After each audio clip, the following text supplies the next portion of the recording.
pretty much all I have. Hello and welcome to Corridor Crew. Not Corridor Crew. Hello and welcome to College Crew, a totally original idea that's not inspired by VFX artists in the corridor. I'm joined by Kieran and Josh, and today we're going to be looking at some films that I've picked out through the ages that I think that are really important. So without further ado, let's get into it. So we're looking at which Roadhouse film? So we're going to be looking at The Roadhouse. So I've never seen this before. What is the Roadhouse? Basically a modern version of Roadhouse. Yeah, so it's a remake of the Yeah. Life's not fair. I just slapped you. You alright? What?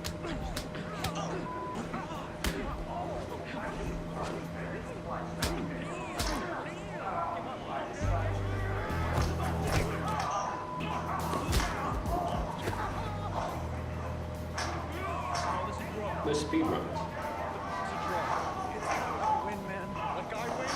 So what they're actually doing here is a method called the ABCD method, which involves a clean plate, punching a punching bag, and then getting hit by a boxing glove, and then doing the punch in slow motion. And when you mask these and comp them all together, it really feels impactful.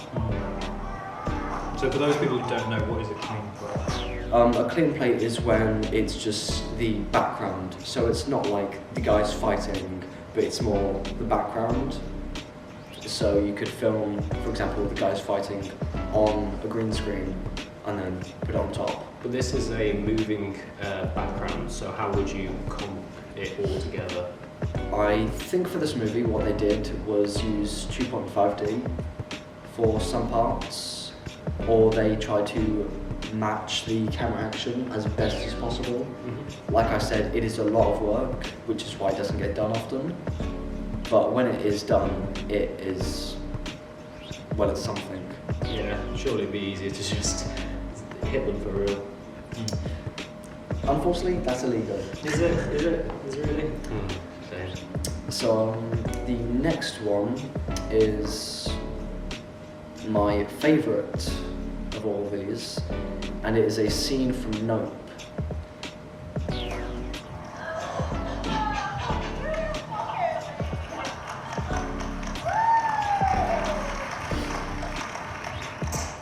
See, when he starts attacking, it immediately goes to black. And one thing that Jordan Peele did well was he knew the difference between terror and horror. Terror is like the suspense, like the anticipation, so the black screen of wanting to see, the violence, and the horror is the actual, violence. Yeah. And you get this really, really beautiful long shot of behind the stage, which builds the terror up in you. And Jordan Peele used this fantastically throughout the whole movie instead of just this scene. And with that said, it brings me on to the next part of this beautiful film, and that's the VFX. For what they did for this film was they had I can't remember his name, but he's been in numerous movies like Planet of the Apes, he's been acting as an ape in all of the Planet of the Apes movies. Yeah. And when he's on the sofa here, what they actually did is they built the set 30% bigger so he could feel more like an ape. And instead of being a teenage girl there, that's actually a man who's just very, very large. So it could, sell the effects better. And I actually do have a picture or comparison of a shot from the film of Gordy versus what actually happened in camera, which I find much more hilarious. So they CG'd basically the entire head Yeah. and everything. Actually, they just did a full replacement. Oh. But I do think that they used some of the interactions with the lampshade here. So what they were doing then wasn't any kind of motion capture? No, they did have several cameras placed around the set to properly capture his performance. so they could, accurately get him, get his movements. And going back to Terra and Horror, the reason that you can't see much here is because Jordan Peele knew that you only have to see a tiny bit of something and your brain will fill in the rest, which obviously imagination is one of the most powerful things, and he beautifully used this in this movie. Hugely groundbreaking at the time, right? Yeah, it was one of the first movies that used this technique. So as you can see, the cartoon character, the Tutor Patrol, is clearly holding a real gun. And how do you think they did this? Well, usually you'd CG it in post, but Obviously there wasn't CG back then.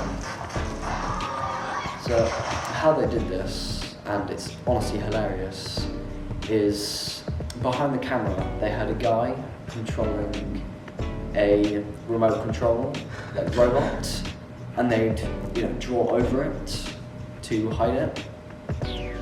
Now imagine this, but about times 30, all in one take. Well, they did many takes actually. So here we have people moving the stools, we have robots moving trays for these penguins, like as the butlers, we'll see in a second. There we have one in the background. And they did this for pianos and several in the background. got the reflection of it as well. Yeah. Like I said, it's a groundbreaking movie, especially for this time. And I'd say that it still holds up to, relatively modern films or low-budget films in these days, because obviously. Yeah. No. It'd be really interesting to know if they animate the reflection as well to hide the reflection of what's actually moving those keys in the shot. So, finally, we're going to have a look at a UFO scene from No. After the advert.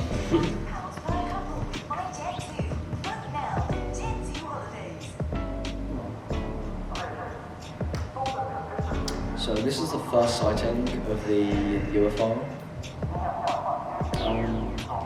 Let's try and pay attention to the sky here and the sounds.